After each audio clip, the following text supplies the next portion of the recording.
السلام عليكم ورحمة الله.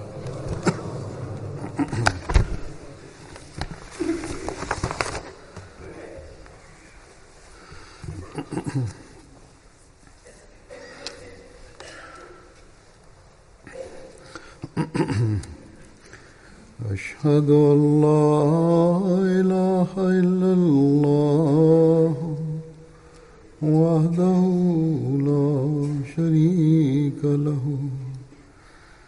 وأشهد أن محمدا عبده ورسوله أما بعد فأعوذ بالله من الشيطان الرجيم بسم الله الرحمن الرحيم الحمد لله رب العالمين الرحمن الرحيم مالك يوم الدين إياك نعبد وإياك نستعين اهدنا الصراط المستقيم صراط الذين أنعمت عليهم غير المغضوب عليهم ولا الضالين. Bismillahirrahmanirrahim. Halifa mtukufu ayyadahullah ta'ala ibn Salaziz anasema kwamba wanawake wengi na wanaume wengi wananiandikia na vile vile wanapokutana nami wanasema sisi tunategemea kupata mtoto, kwa hiyo utuombee, au sisi tufanye dua gani kwa ajili ya watoto wetu ambao watakaozaliwa siku za usoni. Au inatokea baadhi wakati hivi kwamba sisi tuna watoto wetu, kutoka kwa utoto wao wanakuwa mkubwa na sisi tunakuwa na wasiwasi kuhusu malezi yao. Sisi tufanye maombi gani kwa ajili yao na tufanye malezi yao kiasi gani au namna gani ili watoto wetu waweze kuendelea na mema. Kwa fadhila za Mwenyezi Mungu, wengi wa wanajumuiya ni wa aina hii na wanakuwa na fikira za aina hizi. Wao wanafikiria kuhusu malezi ya watoto wao, au wanajua kiasi gani au namna gani wanaweza kuwapatia malezi watoto, na hii ni ihsani kubwa ya Mwenyezi Mungu juu ya sisi wanajumuiya, kwamba sisi kwa sababu ya kumpokea Sayyidina Mala salatu wassalam, fikira zetu katika zama hizi ambamo matamanio ya dunia yamezingira watu, sisi wanajumuiya kwa ajili ya watoto wetu hatufikirii kuhusu mambo ya dunia tu, bali sisi tunafikiria kuhusu imani yao na dini yao pia. Mwenyezi Mungu ametufanyia ihsani sisi Waislamu hii pia,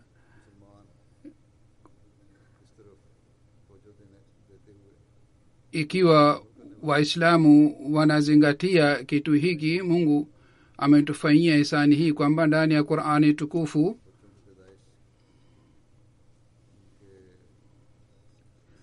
kabla ya kuzaliwa kwa watoto, mtoto anapopita katika zama ya malezi kwa ajili ya dhama hii, Mungu ametufundisha maombi na vile vile alitufundisha namna gani tunaweza kuwapatia malezi. Hivyo ndivyo Mwenyezi Mungu alitukumbusha kuhusu majukumu ya malezi ya watoto. Ikiwa sisi tunafanya maombi na tunaishi maisha yetu sawa na mafundisho ya Qur'an tukufu na tunazingatia malezi ya watoto wetu katika hali hii, tunaweza kupata kizazi chema katika siku za usoni. Hazur anasema kwamba hakuna shaka ndani ya hii kwamba kuwapatia malezi watoto si jambo rahisi, hasusan katika wakati huu ambamo katika kila hatua kuna starehe ya shetani, na starehe hii inakuja mbele yetu kila siku. Katika hali hii malezi ya watoto inakuwa kazi ngumu sana, lakini Mwenyezi Mungu alipotufundisha maombi na alipotuambia njia za malezi, alifanya hivi ili ikiwa sisi tunataka kufanya malezi katika hali hii tunaweza kuokoa watoto wetu na sisi wenyewe pia katika mashambulio ya shetani. Lakini kwa ajili ya hii tunalazimika kufanya maombi na vile vile kufanya juhudi pia, na tunalazimika kufanya jihadi endeleayo. Na mwaminio ambaye ni mwaminio mkweli anategemewa yeye kwaungana na Mwenyezi Mungu, yeye akoe nafsi yake na vile vile watoto wake pia katika mashambulio ya shetani, na yeye hatakiwi akate tamaa au achoke au kwa kuwa na hofu basi yeye aanze kupata mawazo mabaya kuhusu nafsi yake na watoto wake. Na mfano huu wa kuwa na mawazo mabaya nilipata katika barua moja. Mtu moja aliniandikia kwamba katika dunia ya siku hizi watu wanashindana kwa ajili ya fedha, na watu wamepita kiasi katika mambo ya ufidhuli, na dawa ya kulevya inapatikana sana.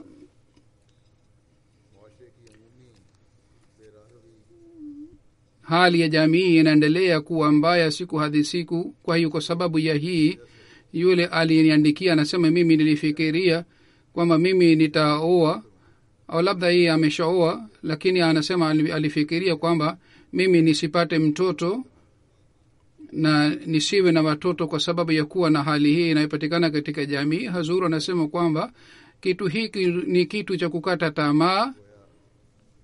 Mradi wake, maana yake ni kwamba sisi tumeshindwa mbele ya shetani na tumeamini kwamba shetani ana nguvu juu ya kila kitu. Ndio maana fikira ya aina hii ilielezwa na inaonyesha kwamba mtu wa aina hii hana imani juu ya nguvu ya Mwenyezi Mungu, na yeye hawezi kutia baraka katika maombi yetu, na uzubillah, haiwezi kuwa hivi. Au Mungu hana uwezo wa kutuokoa sisi na watoto wetu katika mashambulio ya shetani, hata kama sisi tunafanya maombi kiasi gani au tunafanya juhudi kiasi gani. Katika maneno mengine tunaweza kusema kwamba hivi tunaweza kuwapatia uhuru, tunampatia shetani uhuru. Fikra hii ni mbaya sana, na fikra hii ni yenye kukata tamaa kuhusu rehema na uwezo wa Mwenyezi Mungu. Yule ambaye aliyompokea Sayyidina alayhi salatu wassalam, yeye hatakiwi awe na fikira za aina hizi, kwa sababu Sayyidina alayhi salatu wassalam alitumwa katika dunia hii kwa ajili ya kuleta mapinduzi. Sisi kwa kuwa sehemu ya mapinduzi ile, tunalazimika kutumia uwezo wetu wote na juhudi yetu yote, na katika kizazi chetu pia tunalazimika kutia roho hii ya juhudi na vile vile roho ya malengo yetu, na vile vile tunalazimika kufanya maombi kwa ajili yao, na tunalazimika kuwapatia malezi mazuri.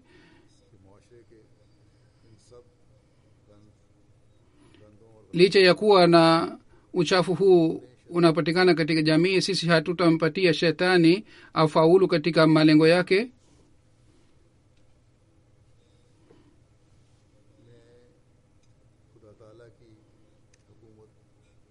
Tunalazimika kuthibitisha utawala wa dunia katika dunia hii. Basi katika hali hii hakuna haja ya kukata tamaa, bali kwa azma mpya tunalazimika kufuata amri zote za Mwenyezi Mungu. Mwenyezi Mungu kwa ajili ya watoto wema ametufundisha maombi ndani ya Qur'ani tukufu. Sehemu moja kwa kumpitia Zakaria Mungu alitufundisha dua hii, na dua ile ni hii: rabbi habli min ladunka zurriyatan tayyibatan innaka sami'ud du'a. E Mola wangu, kwa rehema yako na kwa baraka yako unipatie kizazi chema. Bila shaka wewe ni mwenye kusikia maombi. Yani Mungu mwenyewe alitufundisha dua hii kwa mimi nasikia maombi yenu. Kwa hiyo nyinyi pia museme kwamba e Mola wetu unapokea maombi yetu, kwa hiyo upokee maombi yetu na utupatie kizazi chema. Basi wakati mtu anapokuwa na hamu ya kufanya maombi, wakati mtu anapokuwa na hamu ya kupata kizazi chema, basi katika hali mtu analazimika kufanya dua. Lakini pamoja na hii, wazazi pia wanalazimika wawe na mawazo mazuri, na vile vile wanatakiwa wafanye vitendo vizuri, na wao wanatakiwa wawe na sifa za manabii, na kila mzazi anatakiwa awe na sifa sawa na sifa za manabii. Baadhi wakati kina mama wanazingatia dini sana, wanafanya ibada sana, lakini kina baba hawafanyi hivi. Lakini sehemu nyingine kina baba wanafanya ibada, lakini kina mama hawatekelezi majukumu yao kuhusu ibada ya Mwenyezi Mungu.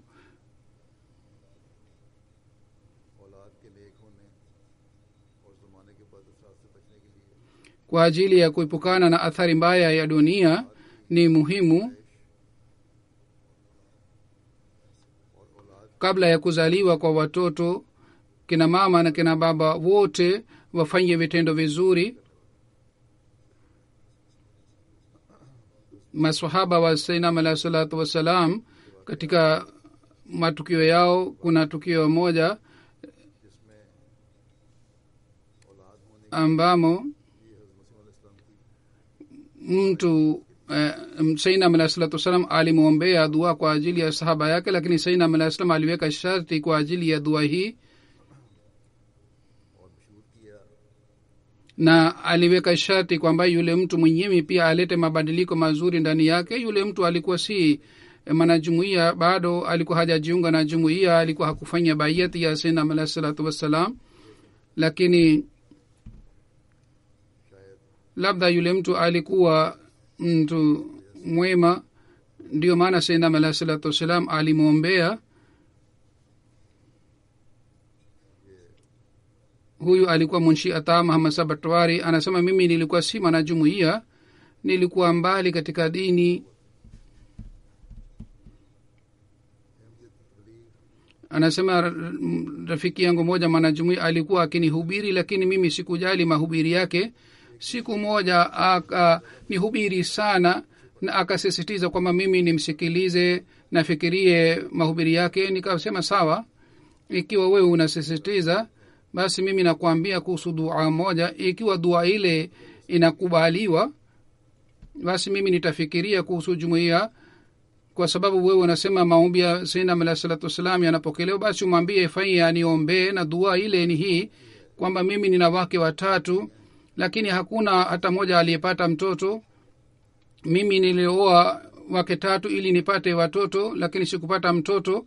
Kwa hiyo umwambie Sayyidina alayhi salam aniombee nipate mtoto, lakini mtoto huyu apatikane katika mke wa kwanza.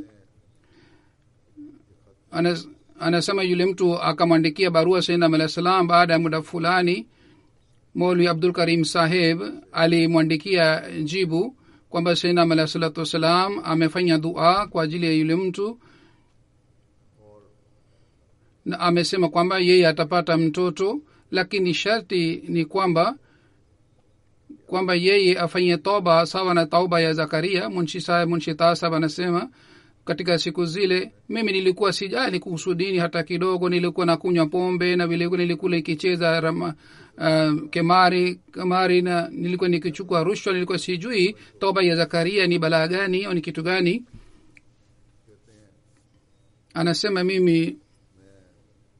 kwa ajili ya kujua kwamba Zakaria, toba ya Zakaria ni nini. Mimi nilienda msikitini, imamu wa msikiti kwa kuniona msikitini alishangaa soma kwamba huyu ameingiaje msikitini, huyu ni mlevi sana.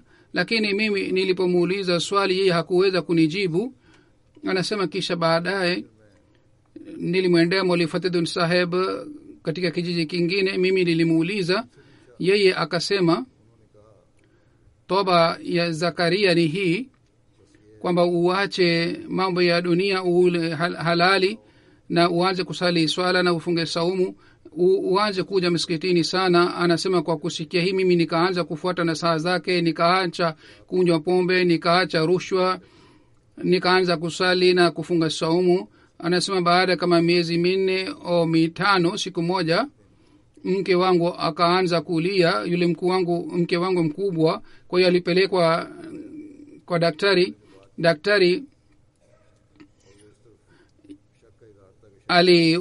alisema kwamba inaonekana kwamba huyu ni mjamzito. Kwa kusikia maneno ya huyo daktari nilimwambia kwamba mimi nilimuomba Mirza Sahib aniombe, kwa hii ni dalili kwamba huyu ni mjamzito, hakuna shaka hata kidogo. Anasema baada ya muda fulani athari ya ujauzito ulianza kupatikana. Nikaanza kuambia watu waziwazi kwamba mimi nitajaliwa mtoto wa kiume na atakuwa mwenye afya njema na mzuri. Kwa hiyo mtoto wa kiume alizaliwa. Anasema baada ya kuzaliwa kwa mtoto mimi nilifanya bayat, na vile vile kwa sababu ya tukio hili watu wengi walijiunga na jumuiya. Hazur anasema ikiwa Mungu anataka kufanya mwisho wa mwema wa mtu, inatokea hivi kwa ajili yake, kwamba kupatikana kwa watoto kwake inakuwa sababu ya kurekebisha hali yao.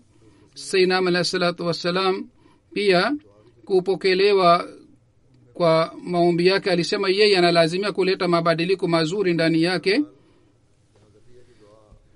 Basi sisi tunafanya dua kwa ajili ya dua ya Zakaria alayhi salatu wasalam. Pamoja na dua hii tunalazimika kuleta mabadiliko mazuri ndani yetu. Pamoja na hii nieleze sina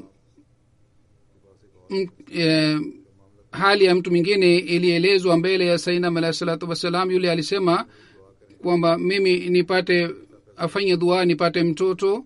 Sayyidina alayhi salatu wasalam kwa kusikia hii alisema, mimi nimedai kuwa Masihi aliahidiwa. Mimi sikudai kwamba niwazalishe watoto kwa watu, kwa sababu hali ya yule mtu ilikuwa tofauti. Kwa hiyo kuhusu yule mtu Sayyidina alayhi salatu wasalam alijua kuhusu hali yake, kwa sababu alikuwa nabii wa Mwenyezi Mungu. Na Sayyidina alayhi salam aliambiwa na Mwenyezi Mungu kwamba yule mtu anaweza kupotea, lakini katika tukio hili nililoelezwa Mungu alitaka kumpatia mwisho mwema huyu bwana. Ndio maana Sayyidina alayhi salam alifanya dua na alimbashiria kwamba yeye atapata mtoto wa kiume.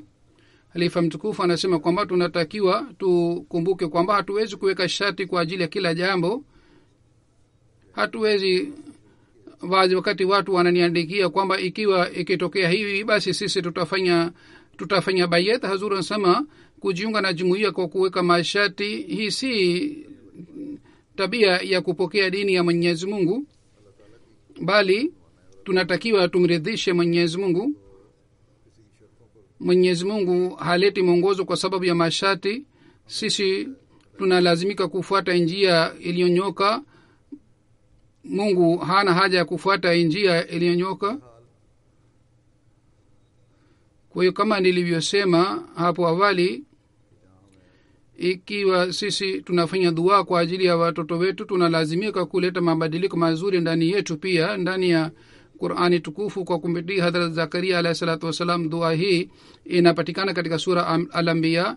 Rabbi la tazarni fardan wa anta khairul warithin, e Mola wangu usiniache peke yangu na wewe ni mzuri zaidi kuliko warithi wote. Katika dua hii pia wakati Mungu ni khairul warithin, katika hali hii ni wazi dua ya watoto si kwa ajili hii tu kwamba tupate watoto na tupate warithi wa mali yetu. ambao watakuwa warithi wa mambo ya dunia, bali tupate warithi kutoka kwa Mwenyezi Mungu ambao watatanguliza dini juu ya dunia. Na ni dhahiri kwamba dua ya aina hii wanaweza kufanya wale tu ambao wenyewe wanatanguliza dini juu ya mambo ya dunia. Ikiwa mtu mwenyewe ameangukia dunia, katika hali namna gani anaweza kuomba dua ya kuwa warithi wema? Ikiwa mwanamke anakuwa na hamu ya kupata mtoto kwa sababu yeye anataka mtoto apatikane kwake,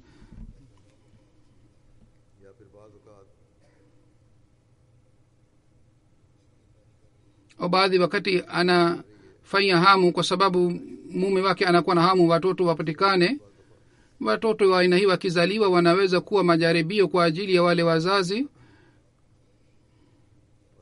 Ni sawa mtu anakuwa na hamu ya kupata watoto, lakini pamoja na hamu hii mtu anatakiwa afanya dua warithi wema wapatikane. Sayyidina alayhi salatu wassalam kwa kueleza madha hii kwamba mtu asifanye dua ya kupata watoto kwa ajili ya kupata warithi, bali mtu anatakiwa afanye dua ili warithi wenye dini wapatikane. Pengine watoto wanaweza kuwa majaribio. Sayyidina alayhi salatu wassalam alisema wakati fulani kwamba majaribio ya watoto pia yanakuwa majaribio makubwa sana ikiwa watoto wanakuwa wema. Katika hali hii mtu hawezi kuwa na fikira. Mwenyezi Mungu mwenyewe anasema wa huwa yatawalla salihin, yani Mungu mwenyewe anakuwa msaidizi wa wacha Mungu. Ikiwa mtu ni mbaya, hata kama mtu akiacha malaki na malaki kwa ajili ya warithi wake, kwa ajili ya watoto wake, wale watoto watapoteza hela katika mambo ya maovu, na watoto watapata shida sana ambayo yalikadiriwa kwa ajili yao.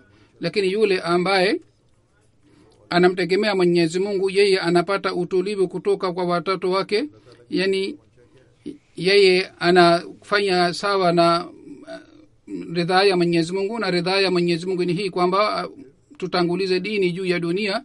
Hali hii itakapopatikana, Sayyidina Malasam amesema katika hali mtu hawezi kuwa na fikra kuhusu watoto wake, kwa sababu yeye pamoja na dua hii atafanya malezi pia. Na hii hali inaweza kupatikana kwamba yeye afanye juhudi kwa ajili ya kurekebisha hali ya watoto na awaombee sana. Katika hali Mungu mwenyewe atakuwa msaidizi wake. Kisha Sayyidina alayhi salatu wasalam anasema kwa kutusihi, amesema nyinyi wenyewe muwe watu wema wacha Mungu, na nyinyi muwe mfano mwema kwa ajili ya watoto wenu, na kwa ajili ya kuwafanya watoto wenu kuwa watu wa dini mfanye dua sana. Kadiri mnafanya juhudi kwa ajili ya kukusanya mali kwa ajili yao, mnatakiwa mfanye juhudi kwa ajili ya lengo hili pia. Yani mtu anatakiwa afanye juhudi ya kufundisha watoto wake na kwa ajili ya malezi yao, kama mtu anafanya juhudi kwa ajili ya kupata mali kwa ajili yao.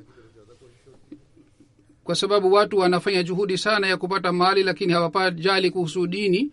Sababu yake ni matokeo yake ni kwamba baadhi wakati watu wanapata majaribio katika maisha yao. Kisha Sayyidina alayhi salam anasema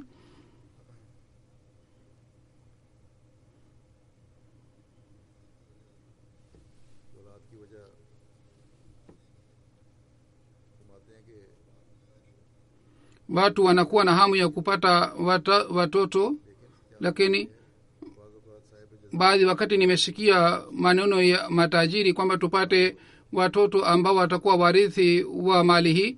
Yani wao wanakuwa na hamu ya kupata watoto kwa kuwa warithi ya mali yao, ili watu wengine wasipate mali yao. Sayyidina alayhi salam anasema kwamba hawa watu hawajui watakapokufa nani atakuwa jamaa yake, bali wote wanakuwa watu ambao si jamaa zake. Amesema ikiwa mtu anakuwa na hamu ya watoto, basi iwe hamu kwa sababu hii awe mwenye kuitumikia dini. Kisha Mungu ametufundisha dua hii, wa aslih li fi zurriyati inni tubtu ilaika wa inni minal muslimin. E Mola wangu, urekebishe hali ya watoto wangu, bila shaka mimi naelekea kwako na bila shaka mimi ni miongoni wa watiifu. Katika dua hii Mungu ametufundisha dua ya kurekebisha hali ya watoto, na pamoja na hii mtu anakiri kwamba mimi niwe mwenye watiifu wako. Basi mtu anapofanya dua kwa ajili ya watoto wake, kizazi chake, katika hali hii analazimika kufuata amri zote za Mwenyezi Mungu. Vile vile analazimika kuwa mtiifu wa Mwenyezi Mungu, ndipo dua yake itakubaliwa. Basi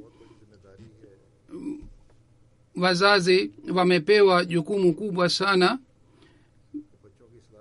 kwamba kwa ajili ya malezi ya watoto wao waendelee kufanya dua kwa ajili ya uzuri wa watoto wao,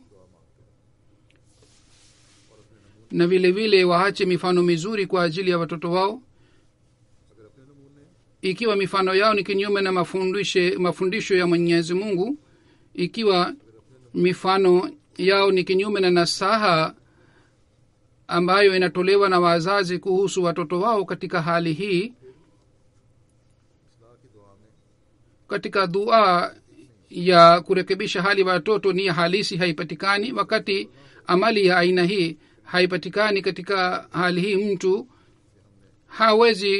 hana haki ya kusema kwamba mimi nilifanya dua sana kwa ajili ya watoto lakini wao wameharibika au wametupatia majaribio. Kisha katika Qur'ani tukufu Mungu ametufundisha dua.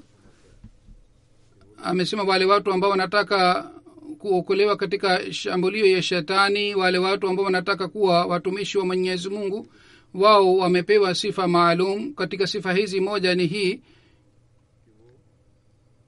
wanafanya dua hii: Rabbana hablana min azwajina wa zurriyatina qurrata ayun waj'alna lilmuttaqina imama.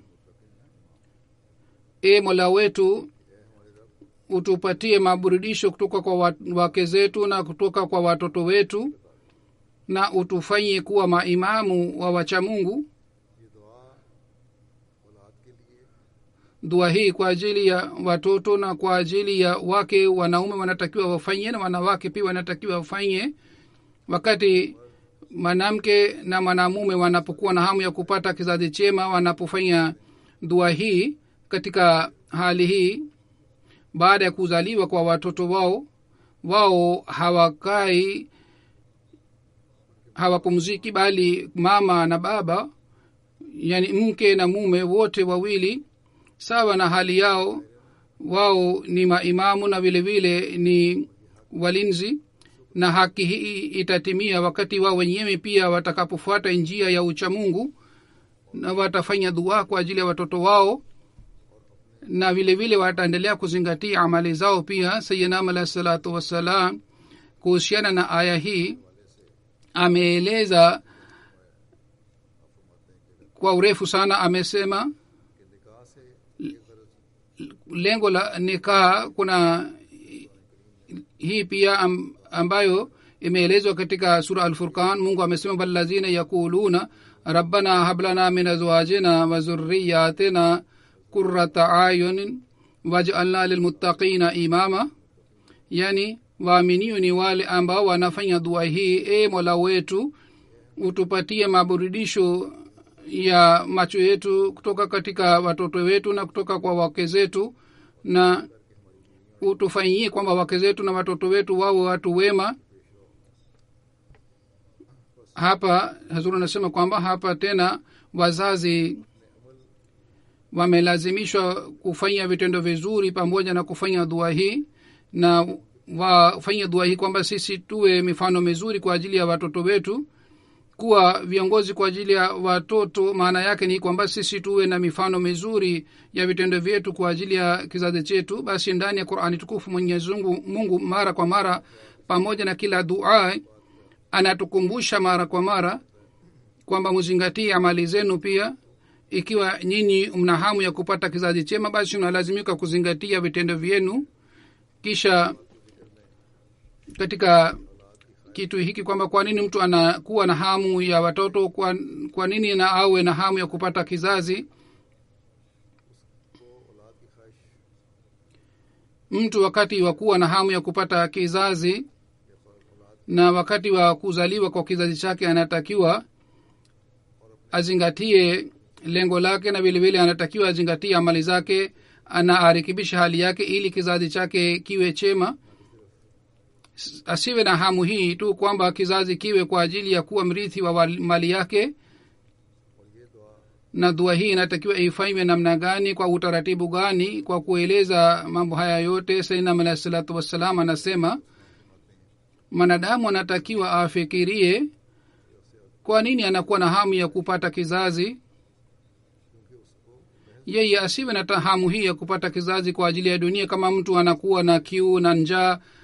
Lakini wakati mtu anapokuwa na hamu ya kizazi kwa lengo maalum, basi katika hali anatakiwa afikirie kuhusu kurekebisha hali yao, kwa sababu mwanadamu amezaliwa kwa ajili ya kumwabudu Mwenyezi Mungu, kama Mungu amesema ma khalaqtul jinna wal insa illa liya'budun. Basi ikiwa mwanadamu mwenyewe si mwaminio na yeye si mtumishi wa Mwenyezi Mungu, na yeye hatimizi lengo la kuumbwa kwake, na vile vile yeye hatimizi lengo la ibada yake, bali yeye anaishi katika ufasiki na ufedhuli, na anafanya maombi juu ya maombi, anafanya dhambi juu ya dhambi, basi kwa yule mtu anakuwa na hamu ya kizazi hatapata faida, bali hamu yake itakuwa hii kwamba yeye anataka kuacha halifa yake ambaye atakuwa mwenye dhambi kama yeye mwenyewe. Amesema madamu mtu hafanyi dua ya watoto kwa ajili ya lengo hili kwamba watoto wake wawe watumishi wa dini, basi katika hali hii maombi ya watoto ni dhambi, na watoto wake badala ya kuwa bakiyate salihat watakuwa bakiyate sayiat, yani wao hawatakuwa watoto wema, bali yeye ataacha watoto ambao watafanya dhambi baada yake. Ikiwa mtu anasema mimi nakuwa na hamu ya kupata watoto wema, kizazi kizuri chema, hamu hii ni nzuri, lakini ikiwa yeye anasema maneno haya na harekebishi hali yake, basi haya ni maneno yake tu, yani vitendo vyake vinakuwa tofauti na yoyote anayosema. Basi katika hali dua hii itakuwa maneno tu. Watu wengi wananiomba niwaombee kwamba watoto wema wapatikane, lakini wao wenyewe hawaswali swala, hata swala iliyofaradhishwa na Mwenyezi Mungu wenyewe hawaswali. Basi katika hali hii hali ya dua yao itakuwaje? Sayyidina Alayhi salatu wasalam anasema kwamba mimi nafanya dua na hamu ya kupata kizazi chema, na mwenyewe haishi maisha mzuri yenye vitendo vizuri, basi dua yake si dua sahihi. Analazimika kurekebisha hali yake kwanza, na maisha yake yawe maisha ya wacha Mungu, ndipo hamu yake italeta matokeo mazuri, na kizazi atakachokipata kile kizazi kitakuwa chenye kufuata njia iliyonyoka. Lakini ikiwa yeye anakuwa na hamu ya kubakisha jina lake kwa kupitia watoto wake, au yeye anakuwa na hamu kwamba apate warithi wa mali yake, basi yeye anaweza kuwa mwenye jina mkubwa, lakini jambo hili ni sawa na shirk. Kisha Sayyidina Alayhi salatu wasalam amesema kuna kitu kingine kwamba watu wanakuwa na hamu ya kupata kizazi na wanapata watoto pia, lakini haikushuhudiwa kwamba watoto wale wanapewa malezi mazuri na wanafanya juhudi ili watoto wao wawe wenye kufuata amri za Mwenyezi Mungu. Wale wazazi hawafanyi dua kwa ajili ya watoto wao, wala hawazingatii malezi ya watoto wao, yani hawafanyi dua kwa ajili yao, wala hawazingatii malezi ya watoto. amesema mimi mwenyewe hali yangu ni aina hii, yani sayyidina al-islam mwenyewe anasema kuhusu hali yake, hali yangu mwenyewe ni hii kwamba hakuna sala yangu hata moja ambamo mimi sifanyi dua kwa ajili ya marafiki zangu, watoto wangu na kwa ajili ya mke wangu, yani katika kila swala nafanya dua kwa ajili hawa wote. Amesema wapo wazazi wengi ambao wanawafundisha watoto wao tabia mbaya. Mwanzoni wale watoto wanapoanza kufanya maovu, wazazi hawaonyi watoto wao. Kuwaonya ni hii kwamba matokeo yake yanakuwa haya kwamba wale watoto wanapata ujasiri juu ya maovu. Yani mwanzoni ikiwa wao hawapewi malezi mazuri na wazazi hawasi watoto wao, basi katika hali wale watoto wanaendelea kufanya maovu siku hadi siku. Sayyidina Alayhi salatu wasalam anasema zaidi watu wanakuwa na hamu ya kupata kizazi, lakini hamu hii si kwa ajili hii kwamba watoto wawe wenye kuitumikia dini, bali wanakuwa na hamu ya kupata warithi wa dunia. Wakati watoto wanapopatikana, wazazi hawajali kuhusu malezi yao wala hawarekebishi itikadi zao, yani wazazi hawafundishi dini.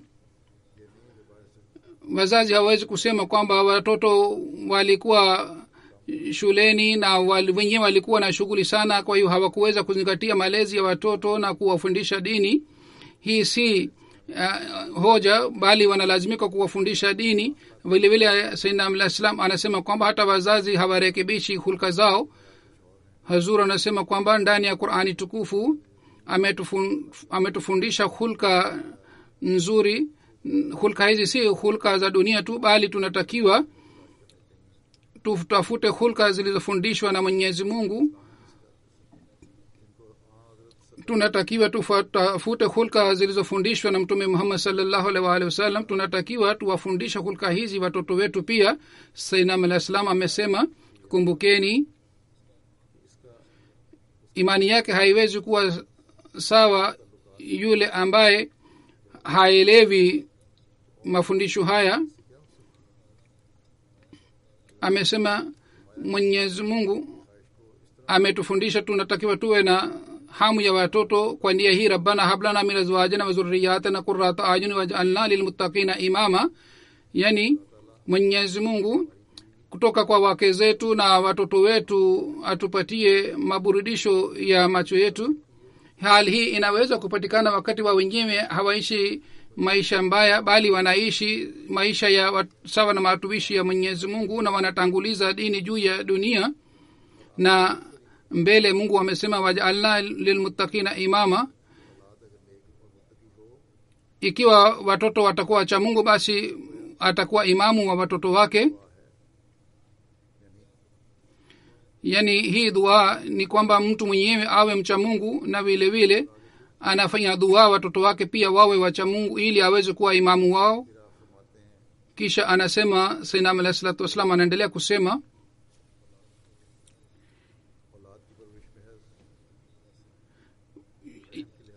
asiwapatie malezi watoto kwa ajili ya kupata naibu yake, bali azingatie waja'alna lilmuttaqina imama, yani watoto wake wawe watumishi wa dini. Anasema ni wangapi wanafanya dua kwa ajili ya watoto wao kwamba watoto wao wawe watumishi wa dini? Ni wachache ambao wanakuwa na maombi ya aina hii. Amesema wapo wengi wa aina hii ambao hawajui kwamba kwa nini wanafanya juhudi kwa ajili ya kupata watoto.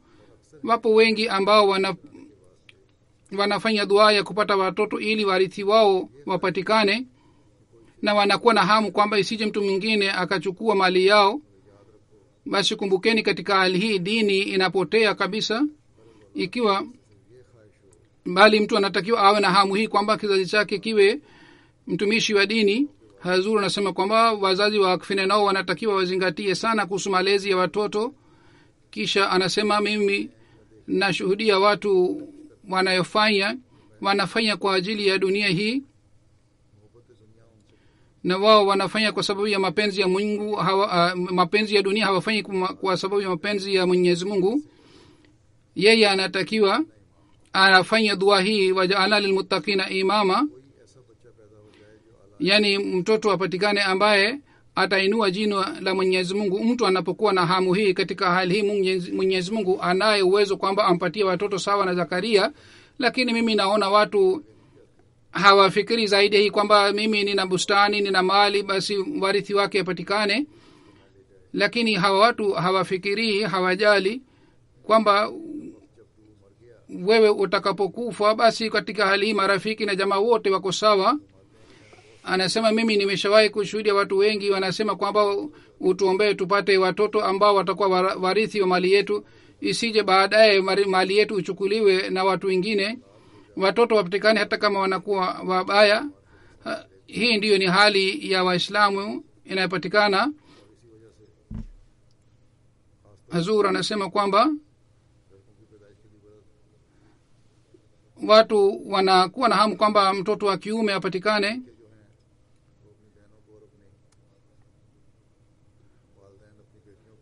na wazazi wanampatia mtoto wa kiume mali yote na hawataki kuwapatia wasichana wao, ambayo ni kinyume na mafundisho, na baadaye watoto wale wanaharibu mali yote na urithi wote, na mifano yake inapatikana hata mpaka leo duniani. Hazur anasema kama niliwahi kusema hapo awali kwamba hasusan wazazi wa wakifine nao wanatakiwa wazingatia malezi wa watoto wao sana, na vile vile wafanya dua kwa ajili yao, ili wale watoto baada ya kuwa wakubwa waweze kutanguliza dini juu ya dunia na waweze kutoa wakfu maisha yao. Isiwe hii tu kwamba wao wana jina la wakfu nao, na baada ya kuwa mkubwa wanasema kwamba sisi tunafanya shughuli zetu. Wakfu nao wanatakiwa kwanza wachukue ruhusa kutoka kwa jumuiya. Je, jumuiya inahitaji huduma zao au la? Ikiwa jumuiya inawaruhusu waendelee na shughuli zao, wanaweza kufanya shughuli zao. Pengine wanalazimika kwa kutimiza ahadi yao na ahadi ya wazazi, wanalazimika kutoa wakfu maisha yao.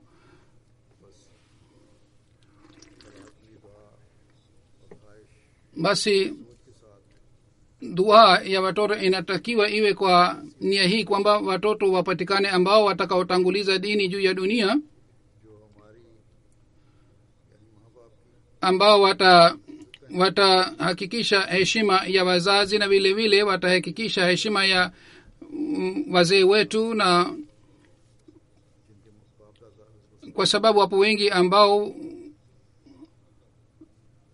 wazee wao walikuwa maswahaba wa Sayyidina alayhi salatu wassalam, na kuwa watoto wa wazee hawa si kitu, bali wanalazimika kuwa watu wema. Kwa kupata mtoto si kitu kikubwa, bali wazazi wanalazimika kufanya dua kwa ajili ya watoto wao, ili wao waweze kuendeleza mema ya wazee wao. Wao watakapofanya dua ya aina hii, katika hali hii wanalazimika kuzingatia amali zao pia, kwa sababu sisi tunaweza kuisha jina ya wazee wetu ikiwa sisi wenyewe tunazingatia amali zetu. Basi kwa kuchunguza hali kila mmoja mpaka mwisho wa uhai wake, anatakiwa aendelee kufanya dua ili watoto wake wao watu wema.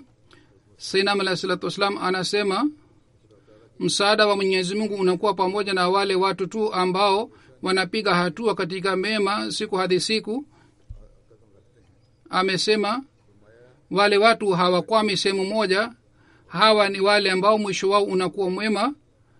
Na kwa ajili ya mwisho mema, Sayyidina alayhi salam alisema kwa ajili yake na kwa ajili ya wake na kwa ajili ya watoto wake analazimika kufanya dua. Kisha anasema mufanye, yani Sayyidina alayhi salam kwa kutusia anasema mufanye yale mambo ambayo yanaweza kuwa mfano mzuri kwa ajili ya watoto. Hili ni jukumu la wazazi, na kwa ajili hii ni muhimu kwamba kwanza wazazi warekebishe hali yao. Ikiwa nyinyi wenyewe mtakuwa wacha Mungu wa hali ya juu na mtaridhisha Mwenyezi Mungu katika hali hii, ni yakini kwamba Mwenyezi Mungu atawatendea vizuri watoto wenu pia. Amesema ndani ya Qur'ani tukufu, tukio la Khidr na Musa alayhi salam imeelezwa kwamba hawa wote walijenga ukuta, na ukuta ule ulikuwa wa mayatima. Kule Mwenyezi Mungu anasema wakana abuhuma swaleha, baba yao alikuwa mtu mwema, mungu hakusema kwamba wale watoto walikuwa wa aina gani, bali mungu alieleza hali ya wazazi wake. Basi mupate hali hii kwa ajili ya watoto, mufanye dua wenyewe, muwe watu wema. Katika hali hii mungu ataendelea kurekebisha hali ya watoto, na vile vile ataendelea kufanya mpango wa riziki yao. Hazur anasema kwamba hiki ni kitu kwacho Sayyidina Alayhi Salatu Wasalam alitukumbusha mara kwa mara, na saa zake zote zilikuwa maelezo ya Qur'ani tukufu, kwamba ikiwa watoto wanakuwa na mfano mwema na kufanya unasaidia kuwapatia malezi mazuri, Mwenyezi Mungu atujalie sisi tuwe mfano mwema kwa ajili ya watoto wetu, na sisi tutimize ahadi ya kutanguliza dini juu ya dunia badala ya kuzingatia aibu za wengine, makosa wengine, kwa sababu watu wengine wanakuwa na tabia ya kuzingatia hali ya wengine, bali sisi turekebishe hali yetu, ndipo tunaweza kuendeleza kizazi chema na sisi tuweze kufuata njia ya uchamungu. Kwa ajili ya watoto wetu tuendelee kufanya maombi ili Mwenyezi Mungu awajalie watoto wetu wawe maburudisho ya macho yetu, na hali hii endelee siku za usoni. Amin.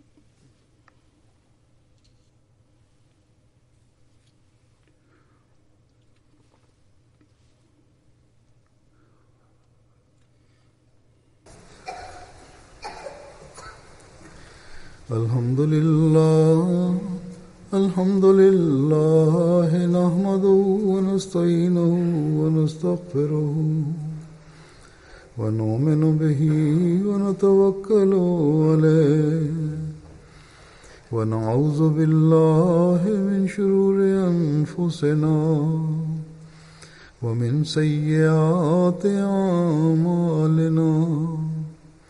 من يهده الله فلا مضل له ومن يضلل فلا هادي له ونشهد أن لا إله إلا الله ونشهد أن محمدا عبده ورسوله. عباد الله رحمكم الله، إن الله يأمر بالعدل والإحسان وإيتاء ذي القربى وينهى عن الفحشاء والمنكر والبغي يعظكم لعلكم تذكرون.